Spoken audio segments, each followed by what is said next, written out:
It was a regular evening, or at least I thought it was. I'd just returned home after a long, exhausting day at work. My feet were sore, my mind was tired, and all I wanted was to kick back, have a quiet dinner, and maybe watch something on TV to unwind.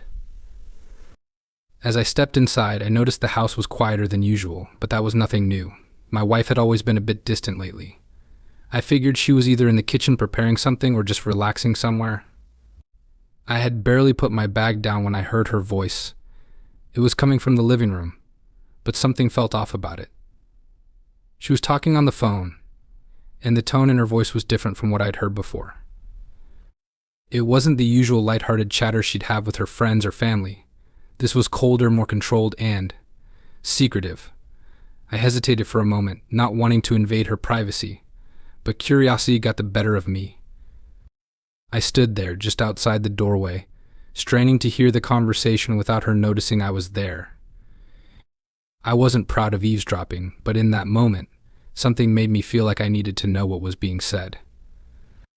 Maybe it was the way she had been acting recently, distant, almost like she was pulling away from me, or maybe it was the nagging feeling in the back of my mind that something wasn't quite right. I heard her laugh softly, but it wasn't a genuine laugh. It sounded forced, like she was trying to convince someone, or herself, of something. "Yeah, I know," she said. "He's so clueless. He still thinks I'm his, the perfect wife." There was a pause, and I could hear her taking a deep breath before continuing. "I honestly don't know how he hasn't figured it out by now. I've been doing this for years and he's still the same, so trusting." That sentence struck me like a punch to the stomach. Doing this for years, what was she talking about? The words didn't make sense, but they hit me with a feeling I couldn't shake. A sense of dread started creeping into my chest. My hands were clammy and my heart was beating faster than usual. I wasn't sure if I should keep listening, but I couldn't stop myself. Her voice continued, growing more venomous. "You are still married to that loser? He earns a fraction of what you make. All your kids are fathered by his best friend. You've had a lover since the very first day of your marriage. Why on earth are you still with him?" Those words froze me in place. My stomach churned and my mind went into overdrive. What did she just say?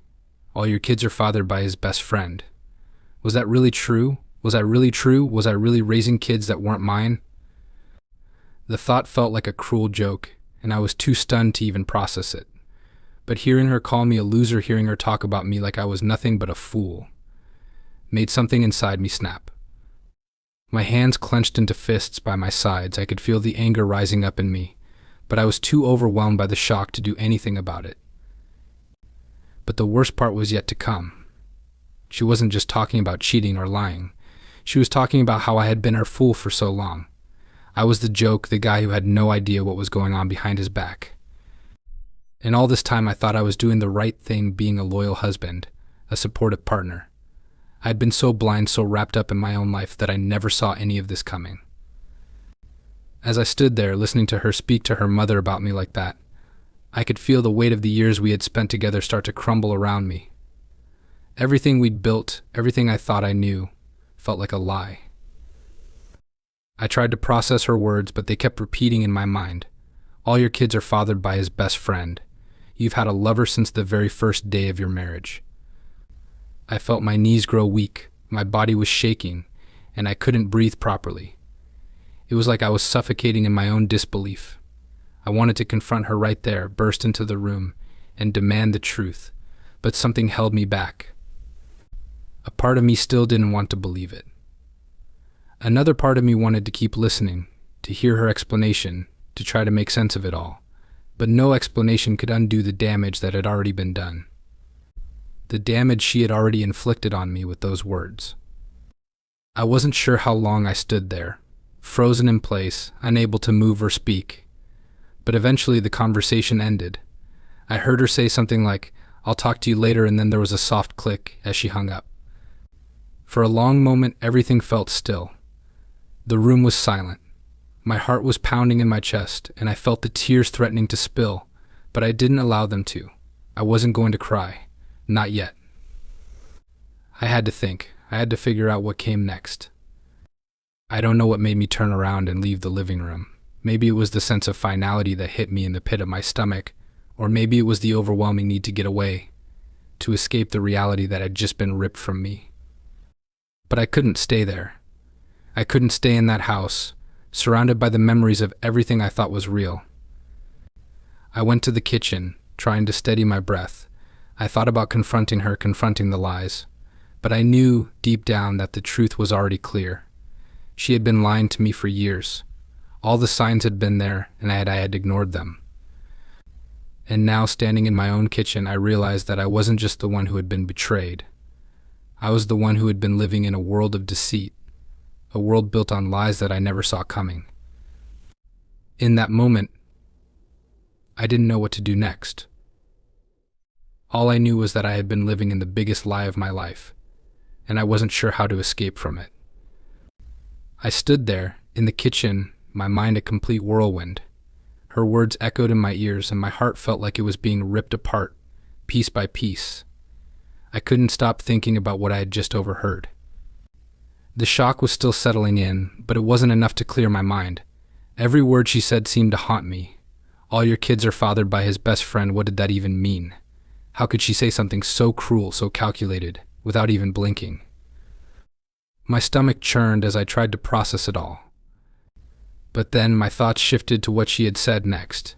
You've had a lover since the very first day of your marriage. The betrayal, the complete disregard for everything we had built together, hit me like a truck.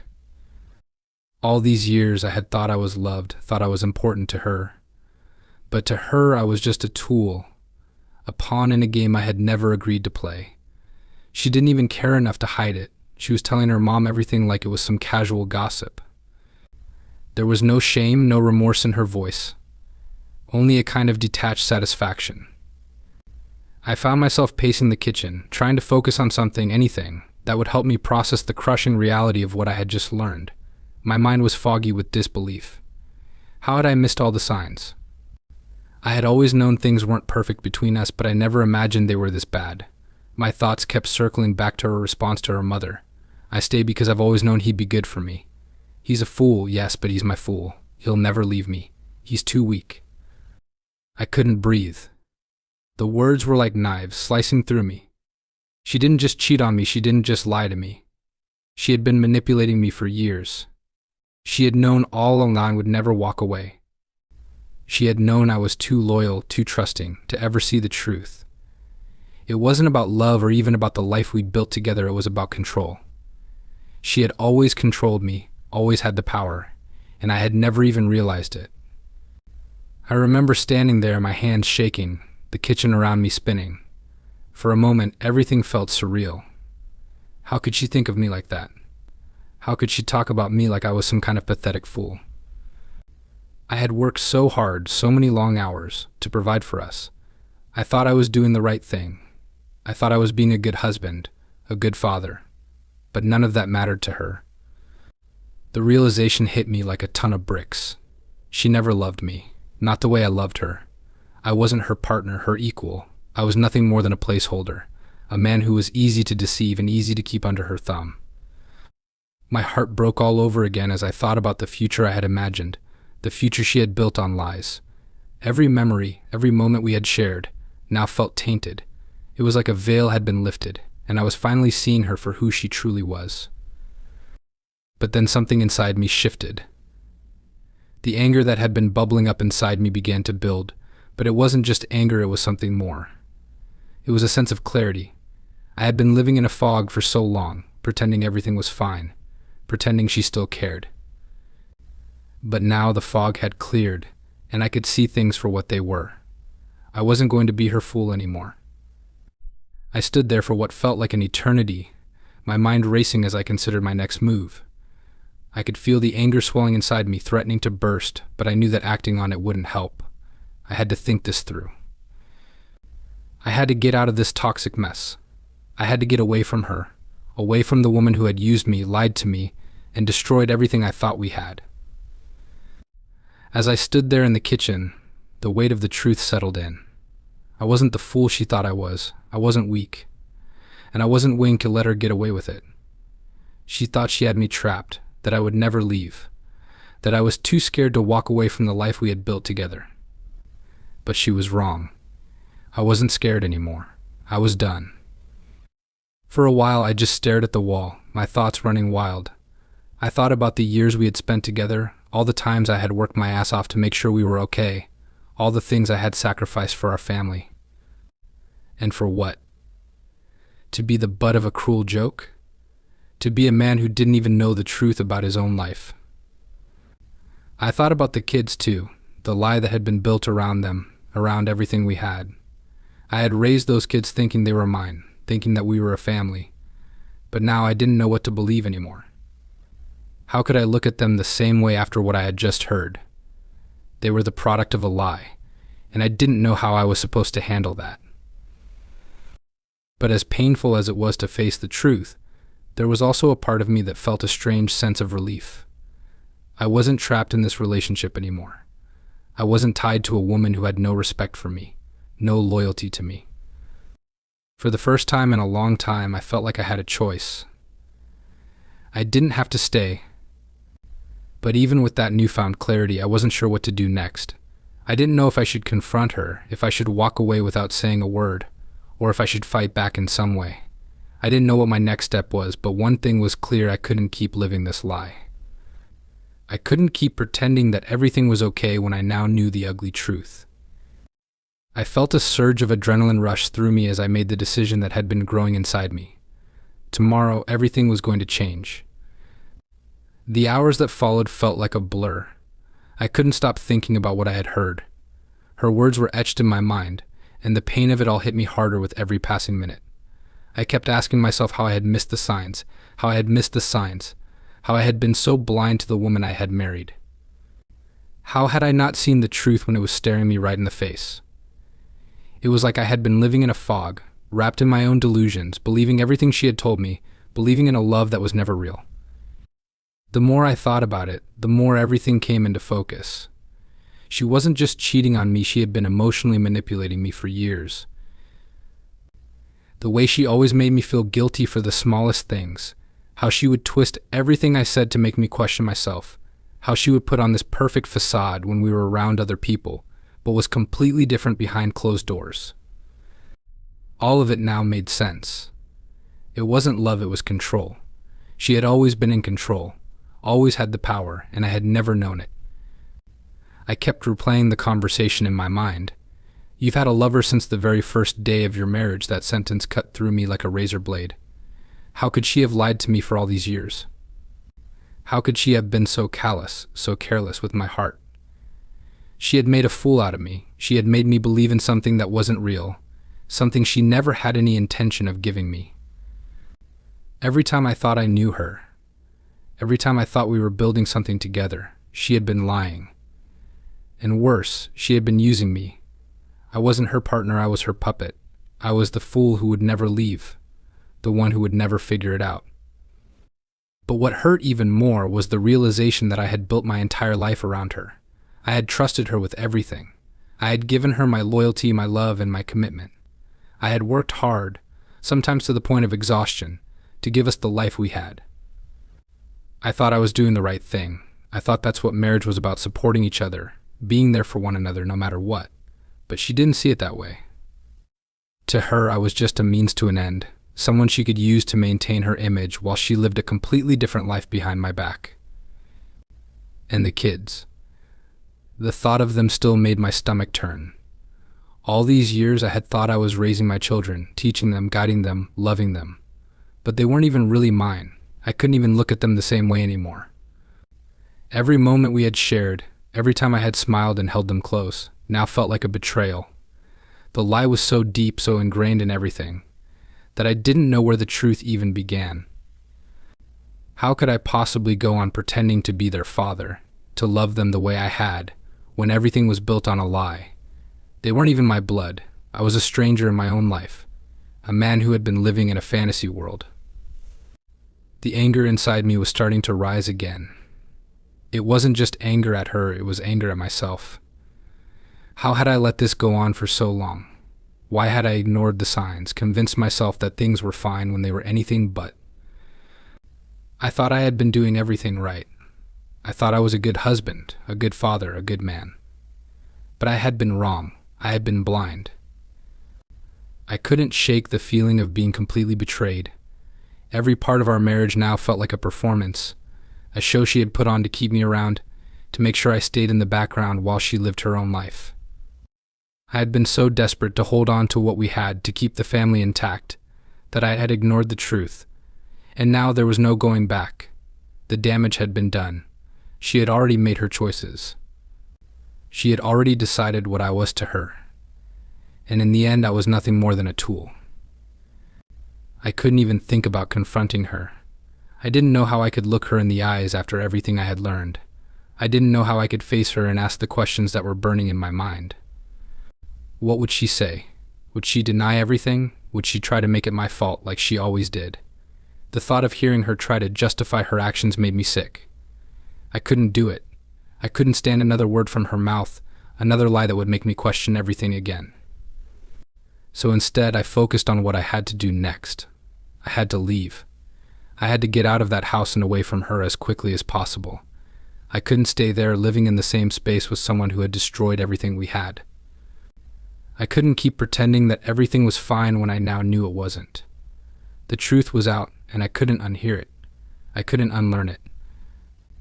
I spent the rest of the evening pacing, gathering my thoughts, trying to figure out what I needed to do. The emotions inside me were overwhelming: anger, hurt, betrayal, confusion. But there was also a strange sense of clarity.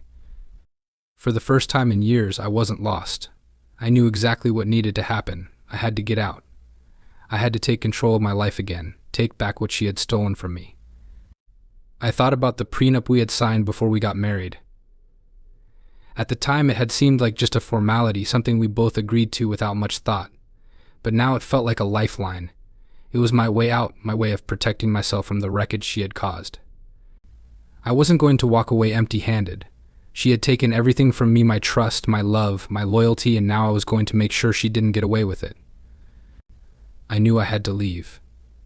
There was no other choice. Tomorrow I would pack my things, and I would walk away from the life I thought I knew. I would disappear from her world, and I would never look back. She had already shown me who she truly was, and now it was time for me to show her who I could be without her. It was over. It was finally truly over. The next morning I woke up early, unable to sleep more than a few hours.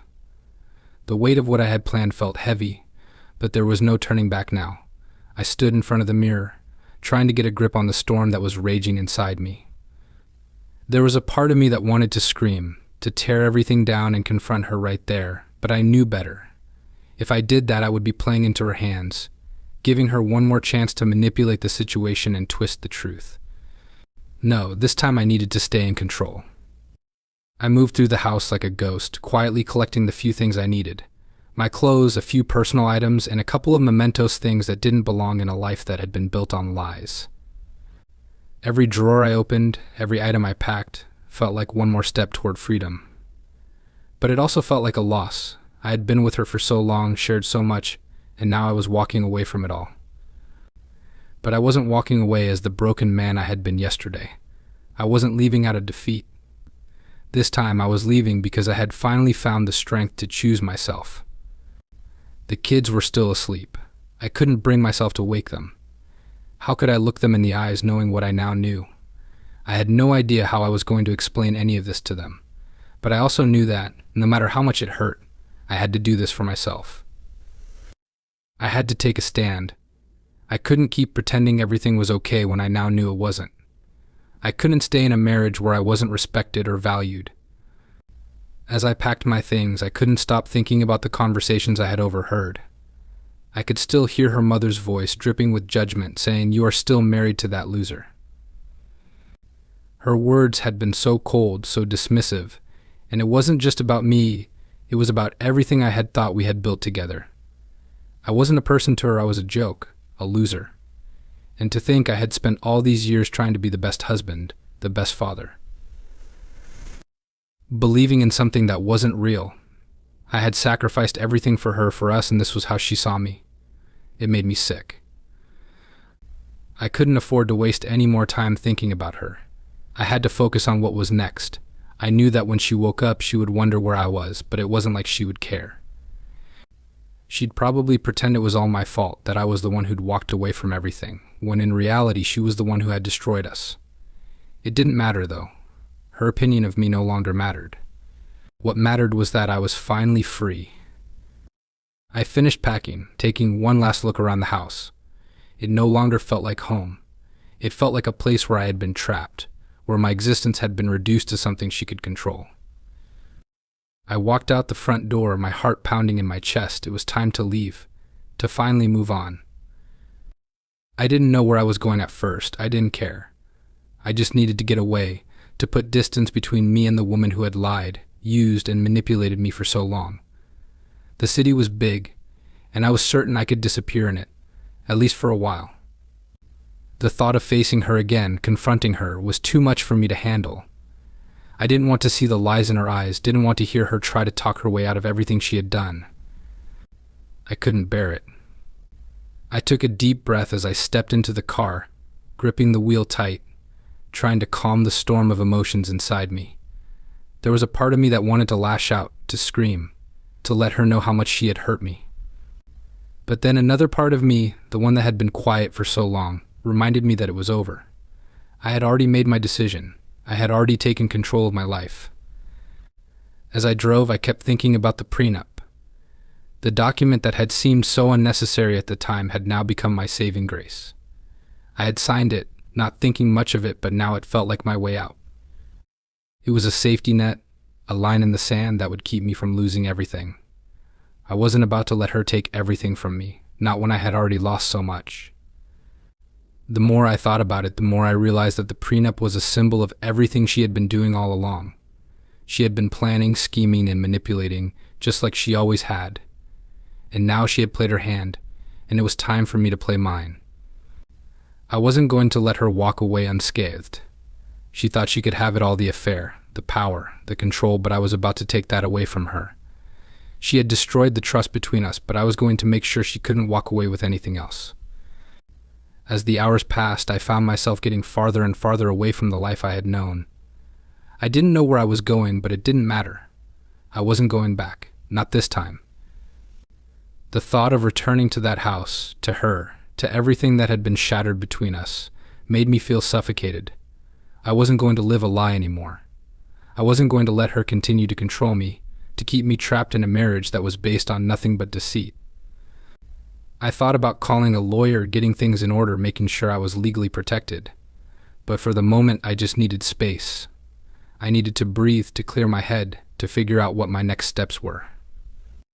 I wasn't going to do anything in a rush. This was my life now, and I was going to take control of it. By the time I reached a quiet little town a few hours away, I felt a strange sense of relief. I wasn't running anymore. I had made the decision to leave, to finally let go, and now I was free. The storm inside me had settled, at least for the moment. I wasn't sure what would happen next, but I knew one thing for sure: I wasn't going back. This was the start of something new, something better. The day after I left felt surreal. I hadn't expected the freedom to feel so heavy, so unfamiliar. It wasn't like I had imagined. There was no sense of triumph, no immediate rush of relief. It was more like a quiet, empty space had opened up in my chest, and the reality of my situation was finally sinking in. I had walked away from everything I had known, my family, my home, the life I had built with her, and I felt the weight of that decision in every fiber of my being. But even as the doubt and the grief crept in, I knew there was no turning back. I spent the first few days trying to adjust to the quiet. The world outside was moving, people were going about their business, and here I was, stuck in my own thoughts, trying to piece together the mess that had been my life. I didn't know where to start or what to do next. I had no job lined up, no real plan, just a burning need to escape the life that had been suffocating me.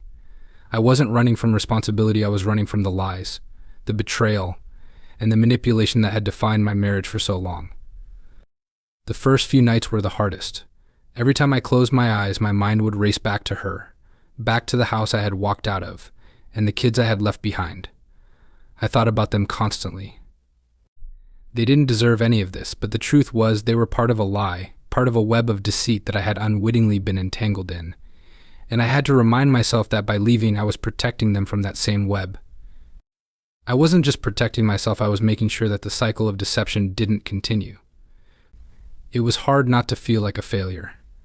I had always prided myself on being a good provider, a good father. I had done everything I could to make sure that our family was taken care of, that we had everything we needed. But in the end, I had given my trust to the wrong person.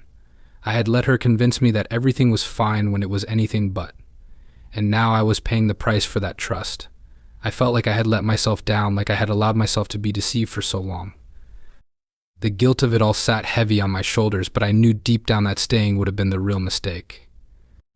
I had made sure to take all the important documents with me when I left. The prenup was the key to everything now. It was the safety net that would keep me from walking away with nothing. I knew she would fight it.